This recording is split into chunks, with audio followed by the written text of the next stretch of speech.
there's probably two big lessons to take away from the Huddle story. And so now we're like 2 or 3 years in. I've done 2 failed startups.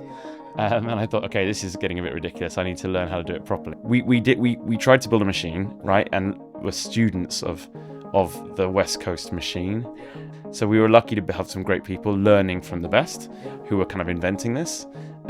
We had some fun, we had amazing creativity, and then we weren't afraid to spend some money to try and win. Were there any moments where you thought this might not even work out? Oh yeah, every day. Yeah, I think we came to within 8 minutes, I think, or 13 minutes, I think it was of going completely bust. But we lost Best European Startup to this, what at a time I thought, who is this guy? Who is this guy? To this guy called Daniel running a business called Spotify. And even though on the day that we raised our best Series B, that was probably one of the best Series Bs that had been out there at the time, now it's been obviously massively eclipsed, was actually the day that we lost.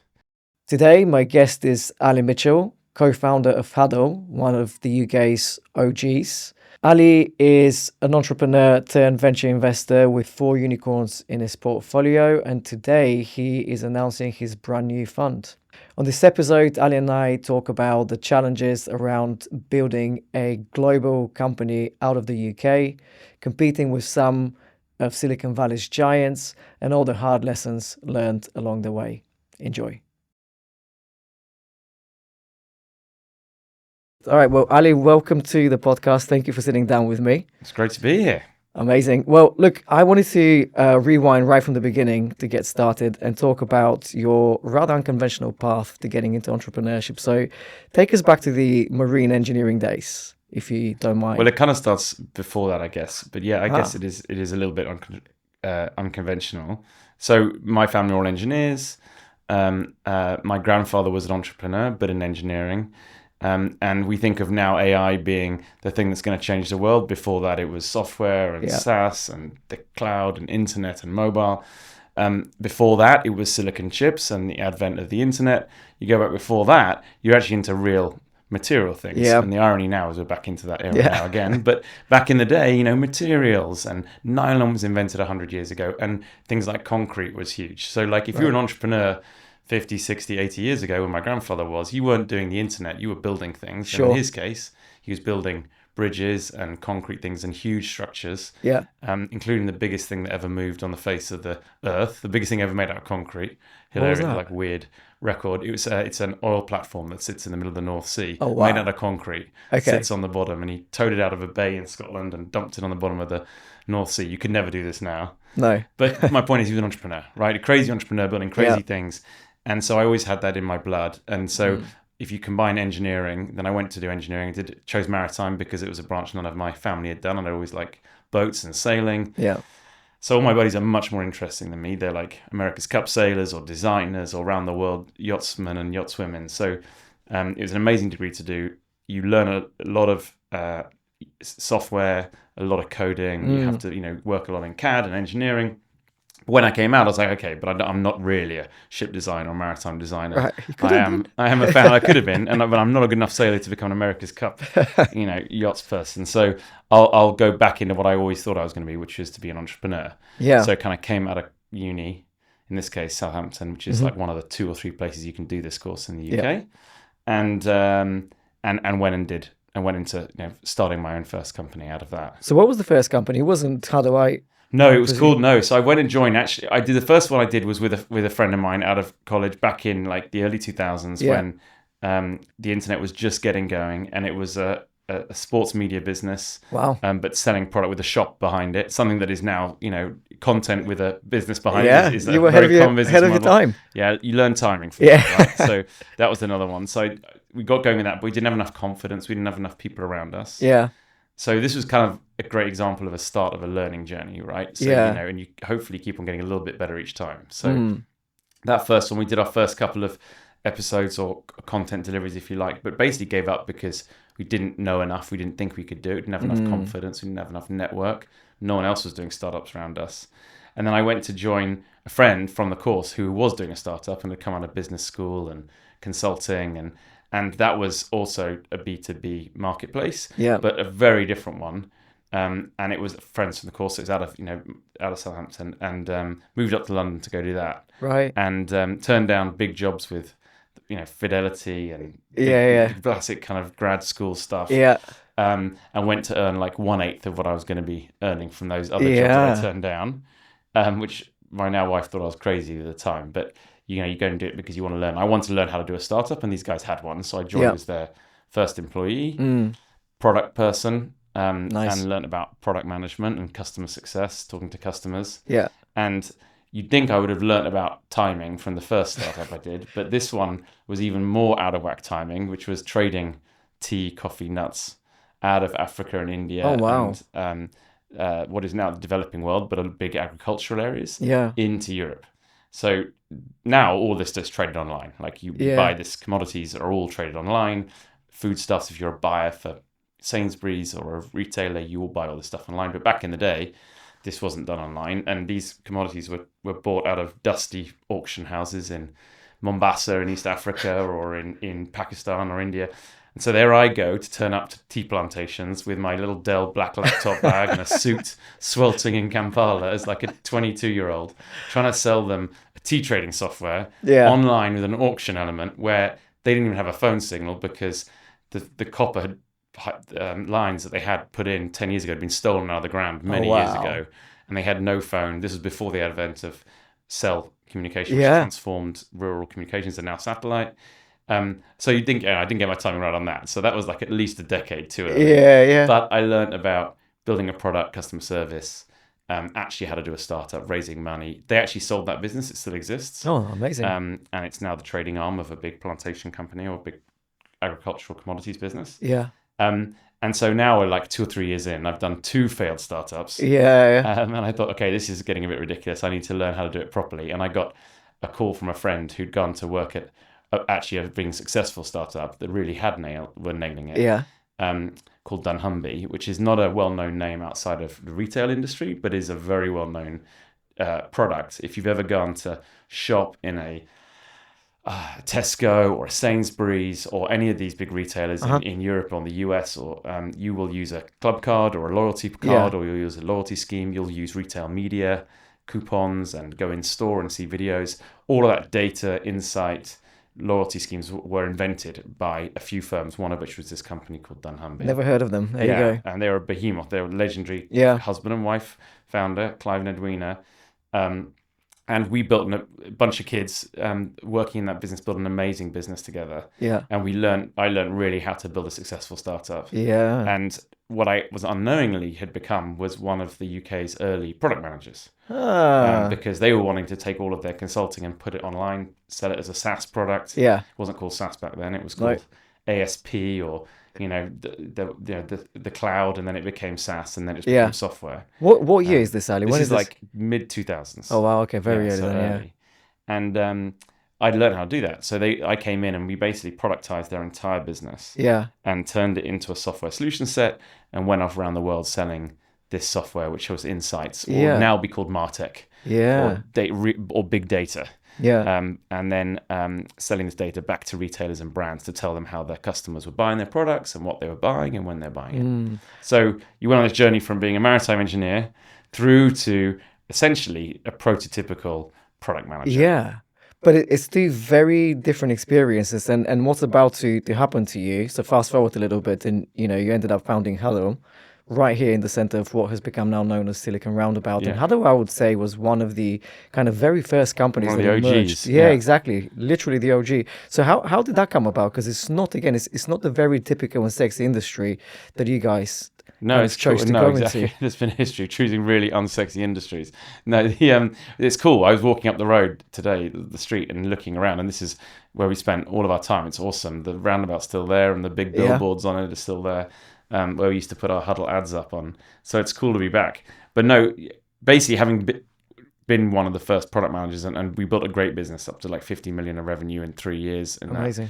I thought, okay, 3rd time lucky.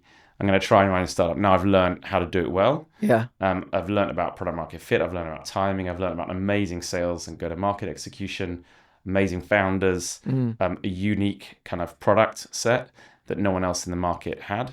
So I thought, let's put it all together and try and go again. And because I had a big yearning and sort of thing inside me, a real chip on my shoulder to be successful at a startup. So I worked out and spent what am I passionate about, and realized that it was actually sparked by a billboard ad I saw about collaboration. And I realized that actually collaboration and people sharing information was the next big thing. Yeah. And we'd been using, all the tools. You're using email, but moving information around, moving something as basic was what we all now do. File sharing, file storage was not a thing. No. And so I thought, let's go and do that, and that became the basis of Huddle. Yeah. And so I left dunnhumby to go and do my next startup. So you're kind of solving your own problem in a way, being, as you said, one of the very early product managers. Totally. Yeah. And how did you meet your co-founder then? I don't know that story. Yeah. So Andy and I met because he was also a very creative digital leader. Yeah. And his own business, working in another startup himself. This time it was a cable startup, and he was doing all their marketing. Yeah. Crazy creative guy, amazing, and was the product kind of builder to my kind of thinking about what the business solution was. Yeah. And so together we said, look, we spent lots of time over drinks and over time together as kind of friends of friends around the scene in London. Yeah. And we both said, look, we both want to go and do this. And so we basically said, let's go and do it. Yeah. And I remember, sitting in my bathroom, coming up with a list of names and pinging them across to him on text out, right? I won't explain what I was doing, but that's what you do when you're sitting on the toilet, right? You're working out stuff, and I was coming up with names and we came up with a name with Huddle, and that really defined the whole journey from then. So what was there, like a particular story, or just literally going through a list of names? Just lists of names and what does it mean? And I'd always loved where you do what it says on the tin, right? The old Ron Seal adverts, where you basically say your product does what it says. Yeah. And it becomes very easy. And we were all about collaboration and came up with the name of Huddle. And we'll talk about buying the domain name, which is a great story in a minute. Oh, I'd love to hear. I'd love to hear. But the point is, we were coming at to solve a problem. And what I love about, if you're now an investor, right, you see this very clearly. But what I love about technology, and this is, TechCrunch had just started. So people were starting to share information about startups, and there was a scene emerging globally, was that simultaneously totally disconnected founders will spot the same problem at the same time and build a solution that looks broadly similar. So I never knew Aaron from Box or Drew doing Dropbox. We didn't know each other at the time, but we were all pretty much at identically the same time started very similar businesses, Dropbox, Box, and Huddle. Yeah. And then obviously Google came along after, and Microsoft and so on. Yeah. But and there's so many lessons. But the point is, we all started this, and that was the rise of what became a really big movement of and the tools we now all use every day, right? Yeah. And it was amazing to be part of that. I did want to ask you about, the sort of competitive landscape, as you were. But before we move on to that, I was quite curious, as you said, what you built ended up being one of literally the OGs of the London ecosystem. And so I was curious, who else was around at the time? God, we had, was there anyone else? There were lots. I mean, and some of them, were competitive and went by the wayside. Some of them have gone on to be, incredible businesses, and frankly, much better than us. I always remember being at a TechCrunch awards ceremony, like they had the thing called the Europas, which I remember them. They still have it, I think. I don't know whether they're still going, but anyway, we were there, and we lost on. I think we won best B2B or something, right? But we lost best European startup to this. What a time I thought, who is this guy? Who is this guy? To this guy called Daniel running a business called Spotify. Oh. And I couldn't believe that I lost that. We were so pissed. And then looking back, I said, yeah, okay, fine, Daniel, fine, you won. It shows they got that one right. But but there were some businesses that have gone on to become amazing. And if you think that at that era, that led on to things like TransferWise and what Tavit was doing, all the banking products, fintech, and so on. Yeah. But there weren't that many. I think now with the advent of AI, where London has a real strength, maybe that's changing a bit, but there wasn't that many software businesses that went on to become global out of London. That software was, and I think probably still is, the heartland of the West Coast. Yeah. And so I think, we were pretty proud to be part of that. Totally. Fintech, Europe is incredible at creativity, incredible at AI. I think we have a real strength, and now science and engineering, Europe has a real strength in. But B2B and software. And so that's why I think a lot of, the things that we learned were go-to-market lessons and sales lessons and marketing lessons that actually out on the West Coast, people had been learning for years. And we were trying to do more of here in London and trying to import some of those kind of lessons into London. Were there any moments where you thought this might not even work out? Oh yeah, every day. Yeah, I think we came to within 8 minutes, I think, or 13 minutes, I think it was of going completely bust at the Yeah. worst time, and then a couple of days and several. So there were lots of times when you think it's not going to work. And I think that resilience of just keeping on fighting, Yeah. keeping on building, that's what keeps you going. Totally. You mentioned go-to-market earlier, and it's funny because one thing people still talk a lot about when you mention Huddle is the quality of the go-to-market team that you guys built. There's so many people from the team that have gone to build, to lead other great teams. So I was a little bit curious about that. How did you end up assembling such a machine? At least from the outside, it seemed like a juggernaut, like you were just crushing it. We did. So look, there's so many lessons learned from the Huddle days. I think we'll come on to investing and building global winners maybe later, but from a go-to-market perspective, given it's a good place to start, it's all about people, right? Mm-hmm. So you bring great people, and we've got some amazing stories about some of the team that we're able to work with. Yeah. But then you also have to have fun, right? And that was also part of it, and have a bit of confidence and not be afraid to go, as we used to call it, go big or go home. Yeah. And you have to be backed with capital.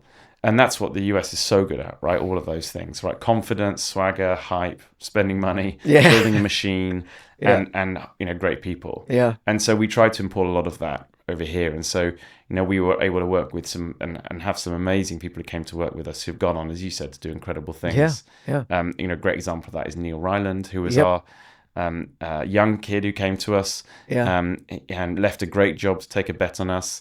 We had to get him a car to get him to come over. Bought him like a black Ford Focus to get him to come over because he didn't have a car policy. But luckily we made that bet, and he went on to grow amazing sales career as an individual, then as a team, then as a manager, and then ultimately as a CRO. He went on to become CRO at Peakon. They sold to Workday, and now he's gone on to do 2 or 3 amazing businesses afterwards. But he's an example of someone who cut their teeth and became an incredible leader. But on the marketing side as well, people who we still work with and still spend time with and are amazing execs. So we tried to build a machine, right? And were students of the West Coast machine. Yeah. Being one of the first in Europe to bring in customer success as a function, learning from Salesforce. Salesforce was the prototype. that was kind of who you were trying to emulate. Totally. And we learned a lot. We had the guy that was the chairman of Salesforce helped us out. We had one of Simon O'Kane, who was the original enterprise sales leader, came across to work with us. So we were lucky to have some great people learning from the best, who were kind of inventing this, and now is standard, but at the time was not standard in London. We had some fun, we had amazing creativity, and then we weren't afraid to spend some money to try and win. And a good example of that is the stuff the stunts we used to do to take on the big guys. It's always really fun to have an enemy, right? Like someone. That's a very Benioff thing, right? Very Benioff, But we also like to, punch it above our weight. We felt a little bit of a chip on our shoulder being in London, trying to take on the West. So for us, our enemies we like to beat up on were Box on the startup side, and then SharePoint and Microsoft. Totally, yeah. And they're fun, right? Because if you tell an amazingly creative marketing team to go after that and you're working with them on ideas, you can do some fun stuff, right? Whether it's cool billboards, right? With like silly tag names that you can put all over San Francisco and 101. That's the Highway 101 that goes down between the airport and San Francisco, where you see all the billboards for tech companies. Still to this day, you still see them. We had some fun with slogans on that, playing off Box and SharePoint and so on, which I still remember. Or we did stunts like having a marching band and an American football team that we decked out in Huddle American football teams, and we took them down to the SharePoint user conference down in Anaheim in California. And we marched them straight into the California, the SharePoint massive auditorium. But they thought we were part of the Microsoft thing, and it was only when we got in there and hijacked the Twitter feed on each side of the stage that they realized it was a competitor, and that got us loaded of problems. The police were called, and it was good fun. But so we had some fun, right? And we became known for that. And yes, that's great with your customers and founders, but it's really actually good for the team. They love that. And that inspires the team to think out of the box and to really be creative and not be afraid and believe we can do this, and gives them stuff to talk about with customers. Yeah. So before we, you kind of think, that was a really good segue into your move to the US. But before we do, you mentioned earlier that there's a really fun story about the domain name. Well, I think this is it is a fun story. I mean, it's a ludicrous name, but it's also a fun story of this go big or go home. Do whatever it takes to win, which I really believe in. Don't do things by half measures. And back in the day, we had Huddle. I think we had Huddle.co.uk we'd bought first. Yes. And then we found we found in one of the domain registers someone who owned Huddle.net. Yeah. And they wanted, I think, £6,000, and we offered them £2,000, and we got it for $2,000, and we became Huddle.net. Yeah. And we were super proud that we bought the domain name. But we never owned Huddle.com. Yeah. And Huddle is obviously a very well used term in the internet, obviously in American football, in the US especially. And back in the day, again, .com domain names were very important to own. Totally. The pure version. And so we found the person who owned it, and this person, I think it's called Dave. It's called Dave Huddle. Oh God. He used to put up on there like messages saying, this is not Huddle.net. If you want to buy it, it's going to cost you. So it was becoming almost embarrassing, right? That this person had this stuff on there. So we raised a Series B, a big Series B. At the time, it was, I think, the biggest Series B in London, B2B tech history. And we were super proud of that. And one of the deals was to go and buy the domain name. So we found Dave. We tracked him down by private investigator. Oh my God. Found his parent. He was traveling in East Asia. We found his dad, went to his home, and basically tried to negotiate with him to buy it. So Dave is a young kid or something? We have still to this day, we had one person who had a connection with him. No, he's a middle-aged person. Okay. But we never were able to fully get through. And we thought we had a deal at an enormous amount of money, like 6 digits. And we said to the board, okay, we want to buy it. And then the deal fell through, and we thought, we've lost it. And he's just jerking us around, and he put a message on the internet that was even more inflammatory, saying, you've offered me this, I want to do this. So we thought, we have to get it. And then one of our teams suddenly noticed, like a couple of months after all this happened, out of the blue, that it had suddenly lapsed. He'd let the domain name lapse, and it went to auction. Yeah. And so we thought, oh my God, this is crazy. Maybe he's done it on purpose, he's going to get it back or whatever, but we need to start bidding for it. Yeah. And so it went to auction. And this is back in the days of where internet was good, but it isn't as good as it is today. Skype was the main messaging medium. So we had 3 different people in 3 different countries, because we were all in different distributed offices. So everyone's bidding. Bidding, right? With Skype as our chat mechanism. And it started at like 5 o'clock in the afternoon. And it's one of these auctions that carries on going. And then the last minute, if you put a bid in, it keeps on going. Yeah. So it kept on going, and it got to about 20 grand. And we'd agreed with the board a big number, much bigger than that. And we thought, we're going to get it as a bargain, right? This is worth it for this name, because this is like the last piece of our, owning everything and being the product that we want to be, global domination. And then it went silent at 20 grand. I thought, we've won this. And then suddenly it started going 20,500 because, and then we bid again. It was 21,000. It went up in like small increments. Yeah. And we thought, this is Aaron from Box, like jerking us. And we're trying to do reverse IP lookups on all the bidders, and we found out a bunch of them. And there were people from Box bidding, but they stopped. Yeah. They weren't really serious. But it was quite funny that we were bidding. They were trying to piss us off. But then we realized it was a corporate running one of the American football. I think it was ESPN or one of the big corporates running what was called the Huddle, and they wanted to own it for a sports media brand. Yeah. And we ticked on, and this got to like midnight, and it was getting up. But it was still a relatively low number, but it was just carrying on. My palms are sweating listening to this. And then suddenly it went 100 grand. Because basically what they'd done is they'd gone and got corporate approval on the East Coast for a very big number, and they just bid straight up to it. And we thought, shit, it's gone completely out of our thing. It's gone up to 100 grand. These corporates want to get it. This is our last chance. So Andy and I called each other up and said, look, dude, if we all in and we got to do this, we'll use our own money, our own funds. We agreed with the board this number, but we're way over. Yeah. We just got to win this now. My wife had gone to sleep, and so we just started bidding, and we went all in to get it. Oh my God. And we set ourselves a number. We said, if we reach that number, then we'll just call each other again. We hit that number, call each other, set another number. And then did that thing it got to like 125 grand. And we set ourselves one final limit. And then that thing on eBay where, when you used to be bidding, you say like a number that's just a sort of slightly unusual number or over a non-usual one. So we bid up to that. And sure enough, we outlasted the other group, and they went beyond their corporate side. They couldn't get, by this point, it was after office hours. They obviously couldn't get corporate approval. Great example of like startup nimbleness versus enterprise speed. Totally. And we won it for like $126,900 or something. Yeah. Of which we had bid on the line for a big chunk. And I got, we went to our wives and said, like, we've had to apologize. We just spent, all of our remortgaged the house. on a domain name. But it was cool, right? Because obviously we agreed with the board that the company would cover it and we wouldn't have to do it. But it was a great example, and it gave everyone left. It was like the final thing. Say, look, we're funded. We've now owned all the domain names. We are Huddle. We're proud. We're confident. Let's go and now build a world-beating business to take on the world. Oof, man, and went from there. That's a crazy story. So it's a good example of just like going all in and Yeah. being in it to win it and not letting anything take you down. Yeah, I love this, playing to win and not just for the sake of it. Totally. So speaking of fundraising, you obviously mentioned that you raised how much did you guys raise in total? Like, I think it's like ballpark 90 million, maybe more. Yeah, with debt it was towards that, but with some of that was debt, right? So it wasn't as much as that in pure equity. But this is an interesting story. So now we get onto the sort of the lessons learned of things that did go well and didn't go well. Yeah. So there's probably two big lessons to take away from the Huddle story that we now incorporate when we're talking to startups, or when we're investing in startups, when we're building startups. Mm-hmm. And one of them is that there's one about product market fit, which I'll come back to. There's one about money, right, and funding. Yeah. So although we raised more than most B2B startups in Europe, it was a lot for and a very lot of the time for the UK. And even though on the day that we raised our best Series B, that was probably one of the best Series Bs that had been out there at the time. Now it's been obviously massively eclipsed. Was actually the day that we lost.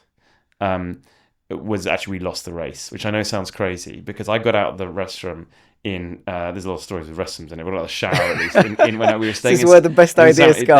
They are. When I was in San Francisco, got out of the shower and looked at TechCrunch because that was the first thing you kind of read, and saw that Box had raised an enormous amount of money. I think they'd raised 100. Yeah. We'd raised 25. They raised 100, and then Dropbox raised 250. All a million. This is all within the space of 2 weeks. And amazing how these funding rounds all happened at the same time as well.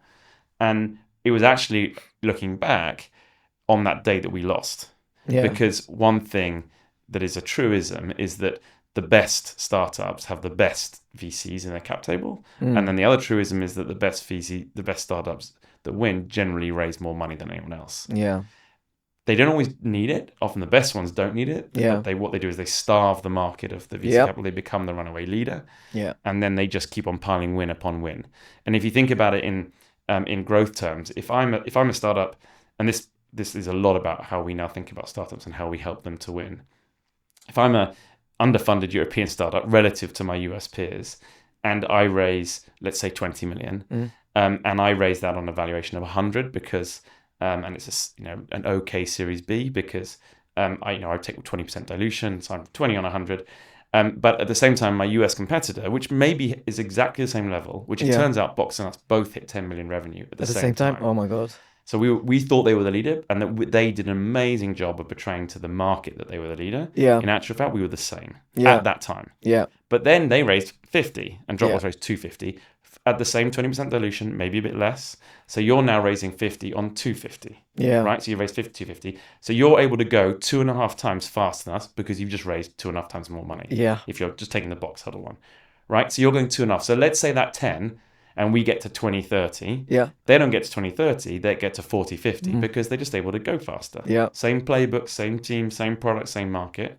Although there were product market differences, and we'll explain that in a minute. But basically you'll now go 4 or 5x. Yeah. So now you're at 50 million revenue. Your competitor, because you've raised more money and gone faster, there's some wastage in there. Not all startups need to raise that much money, but generally it's true. The other one is at 20. So you're now two times bigger than them. Yeah. So when you're raising 50, you can now raise at 250, valuation or 500 or a billion. And each time you get this compounding effect of growth.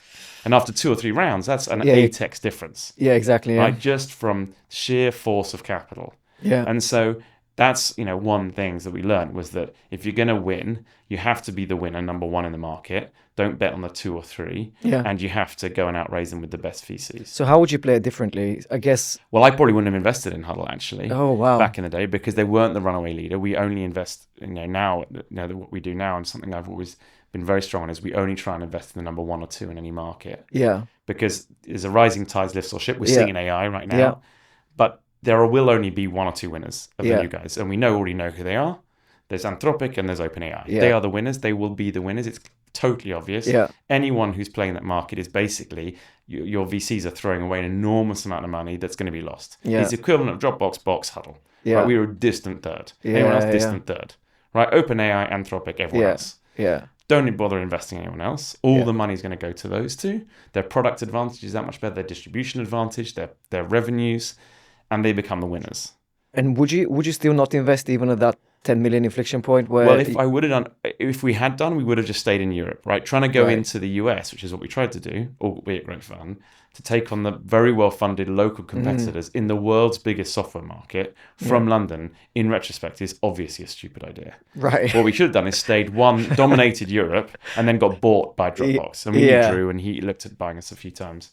So we should have done that. Yeah. But that that didn't fit with our global ambition. So if you're going to go global and you want to beat the best global, beat the best, then you have to raise and be like a US company, or be a US company. So what do you tell then? So this is so interesting because I thought he would say something quite different, which would be go to the US quite early on and take on the. Well, so I think that we believe in that, right? So there's two different paradigms. Right. You either go very early, right? You do what Mikhail at Zendesk did, a great example of a European leader. He went to the US pretty much as a seed to a startup, landed in SF, raised as a US company, became a US company with US investors, became the market leader. Yeah. The box to us, or the Dropbox to us, right? And then won that way. So that is definitely, and we definitely advocate that. Yeah. We've got a number of startups that I work with now that are becoming that. They're moving to the US. They're keeping a lot of their tech in Europe because European technology is phenomenal. Yeah. Developers here, and engineers and scientists and AI. And the cost is a lot lower. And the cost and much more. There's so many great things. Yeah. But if you want to raise money, build a go-to-market function still, and at least be part of the US capital stack, you have to be a US company. Yeah. So go early, very early, before we did at Huddle. Yeah. Right? Or you wait. Yeah. And you go much later when it becomes like another sales region, right? When you've basically won your home market, you become a very big business, and then you treat it just like the US companies treat coming over here as like a sales region. You put in a general manager and you go. But going in the middle, when you're still figuring out product market fit, you're not the market leader, your sales and your founders become disconnected because you're across multiple time zones. Maybe one's running product, one's running sales. You become disconnected. You're not underfunded for a market the size of the US. Yeah. That's like going to like 50 Londons. Yeah. Right. And you're trying to do London at the same time. And you're trying to do London at the same time, and Europe. Like and you got less money. You're destined to lose. Oh my God. Yeah. So don't go in the middle is what we tell, and that's generally I've seen that repeated so often. Either go very early, or very late. Both are valid. Yeah. But don't do that, and don't be the number 2 or number 3 or number 4. Yeah. This is very interesting. It kind of reminds me of how Stack Overflow did it, which is very unconventional because, and that was my kind of first proper scale up. They went to Europe super early when they were sub 1 million in revenue in the US, to which everyone thought, what are you doing? Why don't you build and scale the business? They had like 2 reps, I think, and they hired me for Europe. And people were thinking, what are you doing? It's exactly your thesis. You go super early, you dominate the market, and that's that. Yeah. Obviously not Europe to US, US to Europe, but it's the same. No, I think story. so. I think you have to. I think specifically in the US, you have the capital raising question. Yeah. Invest. I think if you think about it, if you come in and you get a US seed investor or a Series A that's one of the best of the best, they have their investors that they work with, that they partner, that they trust, that are probably local, even in today's world. They're probably one of the San Francisco mafia groups, and they will back them. And then you get the Series B that lands on top of them. And that quality of stack is so much better than if you come in from Europe with a great but relatively unknown European VC who's done your A and your B. Yeah. And like, who are you? Like, you're going to be already out of the tier 1s, you're into a tier 2, maybe a tier 3, and tier 2s and tier 3s aren't as good. They don't have as much money, and you're already putting yourself into a losing position. So what would be the blueprint if you have to go very tactical? Race here, like so say you're a European founder. Yeah, so I think you've got to be. This is where the thing I've learned being an investor is I wish I'd been an investor, almost done a stint as investing, then become a founder, and then gone back to investing, because you would look at the business more dispassionately. Yeah. You act more like an investor. It's easier to make the hard calls. Yeah. And you look and you go, okay, is this a global market? Is my product good enough to take on and beat any other competitor? And is it early enough that I could actually be genuinely the number 1, including in the US? If it is, then go directly to the US, build your tech here. Yeah. But go directly to the US, land there, and go and become part of it, and go and raise from the best seed or A investor you can get. Yeah. And build your business with your tech teams here if you want to, and you can, because it's great. But become a US company from the get-go. Yeah. And you become the Dropbox box or whatever, name your Anthropics, right? and beat everyone else out Yeah. in the capital game. Yeah. And then for talent, the whole thing becomes compounding, like we talked about. Yeah. Or if you're not, if you say, okay, there is already a really good US version, they're going to outraise us, they're going to get the tier ones, but we know they're never going to come to Europe for ages because it's like, Series C, Series D, maybe longer. We've got loads of time to meaningfully, let's win Europe. Let's be the European. So that might mean international languages, although in the age of AI, that's probably less relevant. But certainly culturally, certainly with big government contracts, especially if it's in a regulated industry, insurance, finance, etc., anything in defense or government, you can really win. Like think of Helsing versus the US competitors. Yeah. You can become the European winner. So become the European winner. Right. Build a great business. Don't get distracted by the US. Yeah. And then go into the US if you need to later on. Yeah. So, but just be honest about where you are. Don't go, I'm third or fourth in the market. I'm being outraised. I'm going to go to the US and try and go and become like those guys. So it's always play to win, regardless whether it's winning the US first or Europe. You have to commit. Yeah, and become the number one in whatever market you want to be in. Yeah. But by a long way. Wow. Okay. So just to wrap up on this one, so you did move to the US at some point. US, and took on and had a lot of fun. I moved to California. Yeah. And then this is, I guess, where the final lesson comes in, which is we've talked about capital raising. We haven't talked about product. Yeah. Right? And obviously what the US is known for is building great product. Mm-hmm. What I think is interesting is that they're not always building the best product, certainly not the most advanced product from a technology point of view. What they're very good at is distribution, sales, marketing, UX, UI, and vision and leadership to make themselves portray that they're the best. Yeah. Actually, Europeans always, quite often, not always, but quite often poo-poo American-built products. A bit like cars, right? You think of like Germany and like, Audi, Mercedes, BMW Back versus to the engineering, American. right? Yeah, no, but you think about it, like, these American cars, they're like, full of, back in the petrol days or the gasoline days. Yeah. They're inefficient, they're big, they're swag. We build proper sports cars. Yeah. Better product. Yeah. But the best-selling, vehicle in the world is the truck, the F-150, right? The antithesis of a BMW or a Mercedes. Totally. What is it? It's easy to use. It suits its home market. Has massive distribution, and it's cheap. Yeah. Right? And it works. So what not? And I tell this again. People often hate this phrase, but I often tell people that it's not the best product that wins. Yeah. It's the one that most people buy. Yeah. Now that sounds obvious. Obviously, the one that wins is the one that most people buy. But if you think about it like that, if you think about your product being the one that most people will buy, not the best, then what you focus on is viral distribution or some form of distribution mechanic. Distribution ultimately wins. You think about ease of use. You think about solving one thing really, really well, not trying to be the best over everything. And if you think about it like that, what we did the big fundamental thing we got wrong at, and the last thing is you don't you're very pragmatic. The US is very pragmatic. If there's something that's done better, they'll quite happily go do that. Yeah. Versus having a strong vision that they adhere to above everything else. Yeah. And what we did at Huddle is we had the twin, and I blame myself for this totally. We had the twin sins of a vision that we never let go of, in this case collaboration, versus just simple file sharing, which we thought was below us. It's like the Mercedes versus the truck. Yeah, totally. And then secondly is distribution. If you think about distribution, we had an enterprise sales model. We were really freaking great at it. But ultimately, what won was the bottoms-up adoption model, the viral mechanics and so on. And the best story I can give of that is the BBC. So it was a big content organization, still is, obviously. They had Dropbox, they had Box, and they had Huddle. About 3 or 4 years, and there's a big battleground because it's kind of the biggest logo I can imagine. in Europe, and also very big users and very heavy users of collaboration and files. And seen as like, if you won that, a bellwether, you would win the market. About 3 years in, with the pitch battle and lots of work going on, Box and Huddle both landed $1 million contracts. Nice. And we thought, it's amazing. We've beaten Dropbox. Yeah. Now it's Box v Huddle, and we've got to win that. And for use across the business.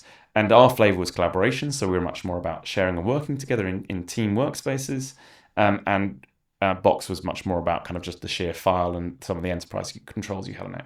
Both were selling enterprise, person to person, big contracts, and so on. In the meantime, Dropbox had actually many more users, but they're all for free. Yeah. And we thought nothing of it. We thought we'd won. 2 years later, BBC came along to us and cut both Box and Huddle and bought Wow. Dropbox for 3 million. Wow. Out of nowhere, seemingly out of nowhere. Yeah. And what it turned out, Dropbox hadn't had an enterprise rep on the ground while Yeah. we were selling, but they had users. They had a viral distribution. Their users loved them. They Yeah. had everyone using it on their credit card. Yeah. And so the enterprise rep from went to the BBC from Dropbox, the first on the ground, said, "Oh, by the way, you're spending like $5 million on your credit cards because actually people are actually using Yeah. Dropbox." Yeah. Not being forced to use Box and Huddle, who are fighting it out from a corporate perspective. Yeah. Users win, and it's free and credit card. They've got a great distribution mechanic. Why don't you just spend $3 million with us, and then we'll save you $2 million up security as well, and we'll give you the security tools, Yeah. and you get rid of everything else. Yeah. Of course they won. Yeah. So it's not the best product that wins. It's Yeah. the one that most people use. Now, it turns out for its usage, Dropbox was the best, but it's not the best in terms of like the best features or the most comprehensive features. It's the best for the job that you want it to do, and has the best distribution. Becomes the one that most people buy. Yeah. And that was what's genius. If you think about Spotify, what do they do so well? Great product, but it has the same music on it as a bunch of others. Yeah. But what they did is they got the distribution working with the big record labels by Yeah. getting them to invest. They got over that hump, the genius of that, Yeah. co-opting the industry into their business model, and then got them the distribution. Yeah. And they became the incumbent. Whereas we ultimately were fighting against the incumbents, who eventually will win. Right? Google eventually wins that market. Everyone uses that, Google Drive. Yeah. Because they have the distribution. Eventually, Yeah. the incumbents will catch up if you don't get to scale fast enough. Yeah, yeah. Wow. So this is incredible. So many lessons. I don't know where to go from here. I guess the one thing that kind of unites all of these lessons is basically where you took them, right? Which is moving from one side of the table, being an entrepreneur, to an investor. How did that happen? Can you talk to us about part of this? that, I mean, it's a great point, right? But so you've done several startups, right? Yeah. You've had some success. We had an exit. We sold Huddle in 2012 in the end. Yeah. I was sorry, not 2012, 2017. So I moved to the US in 2012. Sold it 5 years later, 2017. It was an okay exit, but it wasn't great. It certainly wasn't the exit we'd wanted. Yeah. Because we not learned those lessons. Early So enough. what's the thing to come out is you go, okay, well, both Andy and I were very entrepreneurial still. Yeah. But we also believed that there were people coming through that were building better products. Yeah. We're a bit younger maybe, but also that we could apply those lessons to other things. So we both decided to go into VC. Yeah. So Andy went to work what was called Softtech and is now called Uncork. It's a really great early stage seed VC firm in SF, which he now runs. And I got a call. I actually went and did my own invested in companies like Pleo in Europe, which was one of the first checks in. Incredible business. Zigo, another amazing business. So 2 unicorns, not bad out of 5. I think. And thought, okay, I'm pretty good at sourcing great founders and trying to help them, but I want to do this institutionally. And got a call from an amazing firm called EQT, Swedish, now public investing private equity firm, but they were starting a venture firm that was kind of founders for founders. And it was a bunch of founders and operators came together to try and build a European, kind of an equivalent to Andreessen. Yeah.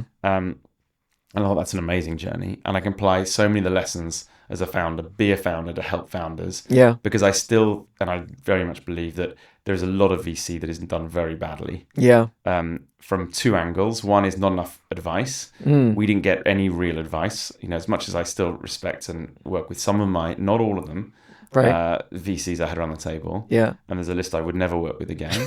I want to ask you to give us that list. But I didn't get much advice because they hadn't been operators.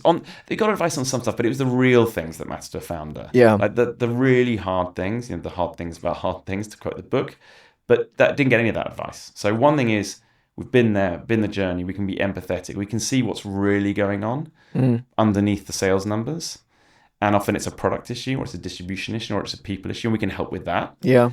So advice and real experience and real empathy on the one side. And on the second side, doing the right thing and helping the founders to raise a lot of money and build a big business. And doing always the right thing. Because the thing you see consistently, time after time, even from big names, is that when things go badly in a startup, or not as well as they could be, not as well as the competitors, if it's not the global breakout winner, you would be amazed at the terrible behavior you see from VCs who try and optimize for like tiny amounts of money relative to their fund to the point of screwing over everyone around them. Yeah. And that happened to us for sure, but I see it happening all the time, where even good, in inverted commas, VCs, who are all very nice on the beginning of the journey, optimize for a tiny amount of take home, when for the founder, 500 grand, 1 million, 2 million and their team is the difference between a life-changing amount. It means nothing to a $200 million fund. Yeah. You've got your winners. It's a breakout game. You back your your winners, and they're the ones that make the fund.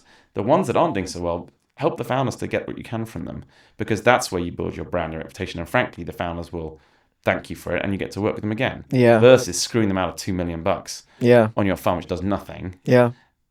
So I think it's both how you treat them and also helping them to not get there in the first place. Yeah. Yeah. Now that you've done this, again, you've done it as an entrepreneur, you've done it as an investor, and you've done it both here in Europe. What would you say? So I think this is kind of one of the big differences. I'm assuming this is not as common in the US as it's here, right? Kind of screwing founders for the sake of returning an insignificant amount of capital. But are there kind of other things that really stand out, like looking across both geos? Well, it's this age-old story about money. Yeah. Right? And I hate that it comes down to this. Right. Money and risk appetite. Right. So let's talk about money. We've talked about a lot about money, right? But if you have a bigger fund with more capital in it, you can take bigger risks. Yeah. Right? You can also back those companies to win. The second thing is, if you have one that isn't doing as well, you're less likely to go and screw them out of the $1 or $2 million, because your fund is much bigger and you're much more incentivized to make it on the big winners. Yeah. So it drives all the sort of right behaviors. Right. The second thing is just cultural risk appetite. Cultural ability to sell, cultural ability to want to build a very big business and build things. And we see this time and time again, not just in software and in VC, but in almost every aspect. I talk to US scientists, and they're willing, the ability to take risk. US, governments, or US, you just look at it in what Trump's doing. The ability and desire to take risk, and the ability to be a great salesperson, and ultimately to only care about one thing really, which is making money. Right. Which forces you to be very pragmatic, because basically, and again, Europeans look down, they're like, oh, that's a slightly dirty word. But what I love about it is it forces purity of purpose. If you have a thing and no one's buying it, it might be the best thing in the world, the most beautiful product, the most well-designed, engineered piece of technology, all that has the most features, but no one's buying it. It's wrong. Yeah. So just go for what people are buying. Yeah. Don't think that's bad. That just means that's what the market wants. Yeah. So it forces a purity of purpose, and it allows everyone to coalesce behind one thing. Yeah. And it's bred into them. So people think about the US. And this is what I know about kids, but it's something you learn when you have kids. And we had a family in the US. They grew up in the US. We're now back here. And it's not a magic thing that you're taught to sell. It's not. You're not born into it. It's a DNA thing, or that you care about dollars before you've even been born. Yeah. It's bred into you. Yeah. And it's bred and trained into you through school, through everything you do. So I'll give you a good example. Yeah. Our kids go to the local free school, really county-run school, amazing school. A bunch of different kids in there, but. Whereas at the age of 5 or 6 in the UK, you're being taught how to read and write and do basic math and being forced to write well and so on. Yeah. In US schools, and especially in California, you're not taught to do any of that. What you are taught, though, is how to present and sell, because every other day you're doing a show and tell. Yeah. You're bringing your teddy in to say, well, it's the best teddy in the world. You're bringing your thing in to show what your parents do. You're telling everyone about what your parents do, in their work and doing a presentation. Yeah. You're taught to sell, to present. And every day, it's relentless. Yeah. So by the age of 10, you're really good at this stuff, right? It's just the show and tell is like such a standard thing in the US. It's not done at all here. Yeah. The second thing is you're taught about money. So my daughter, I think she's going to be an amazing leader. They have leadership classes in the US. Again, something you don't have at the age of 10 in UK schools or European schools. They have a leadership class. One of the things you do in the leadership class is if you attend that class, you can present on the local. They have a little radio show in that school that announces people to come in. Different things, different schools are different things, but they often have these leadership classes. And in her school, what they could is run the tuck shop, like the food shop, the lunchtime thing. We could buy candy, sweets, food.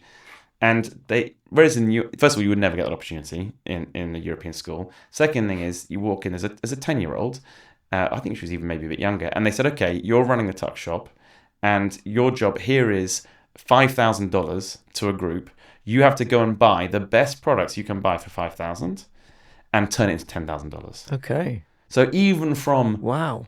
and obviously the guardrails and the teachers help them with it. But the point was they were being told, no, your job is to maximize revenue for the school. This is incredible. Right? Yeah. And so that whole thing is bred into them. Of course, she went out and found, in her case, she was thinking about, it was female sanitary products because they weren't selling them. Yeah. And that's what all the girls wanted. Did a survey, put it in, smashed their number. Right? Wow. But she comes home because I smashed my number. I'm like, my God, you're like a 10-year-old. But the point is that is bred. So it's a bred skill. It's a taught skill. Yeah. So you combine those two things, and with a massive home market which can raise money, because it's just a big homogeneous market, then you get those three things coming in: lots of capital, high risk appetite, focus on selling and marketing, and desire to make money. Yeah.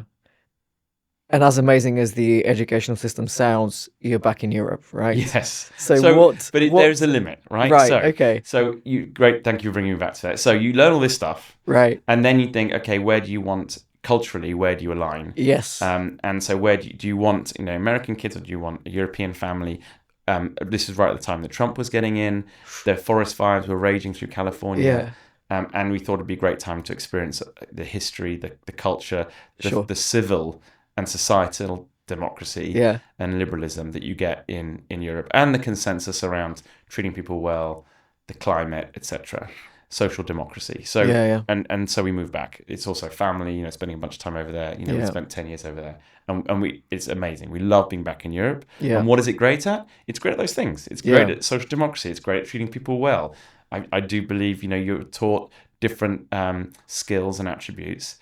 You work better, great as a team, and we are amazing at science, technology, engineering, now AI. We've got great strengths in our universities, in our academic systems, because we might not be teaching how to present, but what we are doing is building amazing science, engineering, tech, PhDs, spin outs coming out of the unis, and that's what Europe has a real strength in. And so our mission now is to basically take the very best European technology and take all those lessons and help them to go and become global winners. Yeah, and you have been quietly working behind the scenes to do this. Can you tell us now a little bit more about what you've been? So the story is, we had a great run at EQT. Built 3 funds, backed. I think now I'm on my 6th unicorn, which is incredible. Amazing. 2 companies that are worth over $4 billion.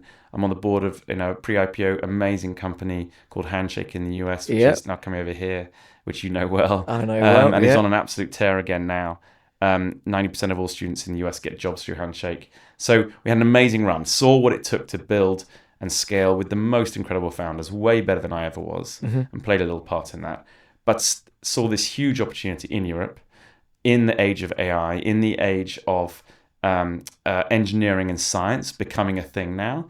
No one built hardware, no one trying to innovate on science, but now you've got industries that are hundreds of years old that haven't been innovated for 100 years old, being completely transformed by AI and automation that software couldn't touch. And now you're bringing those together, and those are bigger industries: the oil industry, the chemicals industry, the plastics industry, but all of biotechnology, human health. These are all huge industries. And we're not talking about climate for the good of just some nebulous purpose. We're talking about industries that will have to entirely get rid of fossil out of their supply chain. New defense industries, new ways of thinking about human health, the interface of humans and machines through neurotechnology.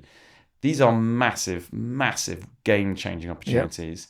What used to take 10 years in a lab or spending millions and millions of physical iteration, whether it's design or hardware or health or medical product, you can now do in AI in a fraction of the time. You can, for a 7 or 10 person startup, get to millions in revenue.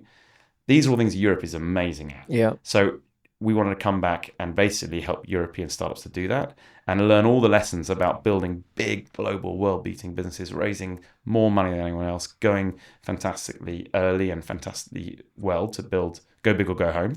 And so that's why we started Odyssey, which is the new firm that I'm very proud to be coming out of stealth with. And Congratulations. its name is the journey. It is literally the journey. All this stuff we've been talking about is the journey. And Odyssey's mission is to help the best European startups, the most ambitious and purposeful founders coming out of Europe, to go build global businesses. And that means probably doing one or two things, either very early, going into the US and going global, or waiting, dominating a local market and going later. But it is the best technology, but combined with the best of money raising, go to market, vision, sales, marketing, the things that the US goes very well, and not being the number 2, 3, 4, 5 in your market, being the number one. And building a decacorn, which is a cheesy phrase, but it can be done. It's incredibly hard, but you can do it, and Europe has all the tools. So that's what we're doing. We've made 4 investments today already. Wow. Which is incredible. We've been only out of coming out stealth today, but we've only been going a few months, and one of them has already achieved exactly that. Come out of the US, built a world-beating technology business, gone to the US and raised from the very best investor in the market. And you're following the same playbook that you outlined early in the conversation. Exactly that. And Parry, the founder of Flow, has raised this incredible round with the best investor in the world, coming out of Imperial, where he's building rockets, turning it into a software business, building an automation business, and now being used by SpaceX and Rivian and Joby and Figure and you name it, to build a world-beating engineering automation business. Where in his world, humanity will use Flow to design all the machines on the planet. Amazing vision, and he's raised with the very best investor in the world out in the US, and that's an example of how we can build future totally. He will be the next transformative technology company that is used, and it's incredibly part of his journey. And then we have many other founders who are on that journey as well. What else is Odyssey looking to invest in? So this is a very focused fund, it sounds like, right? So it's what you might call a thematic generalist, right? So we're a generalist, mostly almost all B2B. That's what I've known. But it's not, it has to be pure software or hardware. What we're talking about is the intersection of AI and automation with the real world. So these huge industries of many of all different flavors are being massively transformed by AI and automation. How do you put those two together? So we're not talking about super hardcore underlying language models. We're talking about the applications of them, and we're not talking about the application of AI to a CRM. The world does not need another CRM. No. The world does not need another bit of productivity software like a Huddle. The world needs massive solutions to big fundamental challenges, right? Whether that's healthcare, whether that's in materials, chemistry, whether that is in engineering and the building of things. These are all huge, multi-trillion-dollar opportunities, and Europe's amazing at the R&D, the fundamental inventing of them. What we can help founders with is going global, all the go-to-market lessons, building the team, raising money, becoming that number one. And most importantly, we have the empathy of having been a founder. And then, frankly, we match the founder's ambition. We're like, well, let's go do this crazy big thing. Let's go do it together, and we'll help you. And we will always work for you, not the other way around. I love that. And I love how honest and candid you were about the mistakes you made earlier, which I think are so likely for a founder to kind of fall into. So I find that fascinating that you're willing to actually put it all on the table and say, look, this is where we got things wrong, but this is where you can basically accelerate and leap in front of everyone else. That's incredible. Awesome. Ali, this has been absolutely amazing. Before we wrap up, I wanted to do a quick fire round of questions. You mentioned Benioff and Salesforce as a company and a leader you've been looking up to. Just curious about other maybe books, podcasts, leaders that you've looked up to throughout your career or still do. There's so many. I mean, honestly, I think the people who are most inspiring to me now are the founders I get to work with. I mean, if you're going to be doing a startup, right, there's some foundational texts you should read. I actually think one of the best ones, the hard things about hard things is just an epic story about how hard it is. That's just more about a story about resilience. It could be a Western or a sci-fi. I mean, it really doesn't matter. It happens to be about startups. The best one I think about winning a market is actually 0 to 1 by Peter Thiel. So you might not like him as a person, but he's undeniable what he's done. And his point about being in a market of one, being a monopoly, is just an incredibly obvious but clear insight that most founders never learn. We certainly didn't. But now it's all the founders. So, Garrett at Handshake is one of the most incredible founders you will ever meet. Talk about resilience. Huh? Yeah, resilience and having gone through a journey, building now a whole new business with his AI business on top of this amazing next generation LinkedIn. And is ripping away, growing 50 to 100% on the revenues, multi-hundred millions of revenues is an incredible feat. And then Parry, basically having the the bravery and vision to say, no, I'm going to start off building rockets. That isn't going to work. I'm going to build software. Then I can realize my software can be used to build anything. Yeah. And then I'm going to build software that all of humanity is going to use to build machines. And I'm going to go do that in the US and then go do it is just an incredible vision, purity of focus, way better than I ever was. Yeah. Again, we mentioned this earlier, you've been on both sides of the table, entrepreneur and a VC. What would you say is the most sort of misunderstood thing about venture capital? That it's easy. Right. It's incredible. There are much easier ways to make money, actually. Right. I'd say private equity, hedge funds potentially, just trading Bitcoin. It's a long journey. I mean, you have to be super resilient. You have to have very low ego, admit when you're wrong, back your founders above all. And it takes a long time. Yeah. And you're putting huge risk capital on the table, including your own money. But it takes longer. It's hard. But when people ask me, okay, what's harder, being a founder or being a VC? I'd say being a founder is always hardest. But doesn't mean that if you're a VC, you're not a founder. Like we've started our own firm. That is just as hard in terms of figuring out product market fit, team, timing, messaging, all the things you have to figure out in a startup. You have to figure out as a VC. It's a very competitive industry with an incredibly high bar. Yeah. But clearly, when you're 10 funds in, you haven't talked to an LP for 5 years because the money's rolling in and, people come to you because you have a great brand. Clearly, that is easier. That's a different job altogether. That is a different job and it is clearly easier than being a startup founder, albeit still incredibly competitive. And the thing I admire most about the best VCs, there is a huge gulf between the very best and the average. And the very best, taking Sequoia or if you take Kleiner or whatever, even after 25 years and being at the top of their game, they will hustle like hell to win the best deals and don't let anyone. Their hunger, their speed, their hustle, their hard work is the same now as it was 25 years ago. And from the very top of the firm to the very bottom. Yeah. And that is just incredible to have that still desire and hunger and ambition and doing the right thing and working incredibly hard because you're only as good as your last deal. So that's what I admire most is that after 25 years, you can still be doing that. Do you think this is a uniquely American thing again, going back to the conversation beforehand? I don't think it's necessarily uniquely American, but it does happen that they're the best firms. I think there is a slight tendency in Europe to sort of complacent, become a bit complacent and retire back to, and frankly, I was guilty about it. Like we moved to the country, could have retired back. We said, no, we're going to challenge ourselves and go again. Yeah. And hopefully we can do that and hustle like hell. Love it. One final thing for me, if you were to give one piece of advice to a first-time founder raising today, what would that be? I kind of think like you've given a bunch already, but if you could maybe wrap it up so we can finish on that. Yeah, I think the thing that I focus on most with founders is the first discussions I have with them. So first of all, like if you're a founder, do you have that go big or go home desire, right? To build a truly world-beating business, because raising money and putting your whole life on hold for 10 years, sacrificing everything is not for everyone, right? So that's the table stakes, and it's very high bar, but it's the table stakes. But then it's about real product market distribution fit. And people often forget the market part of product market.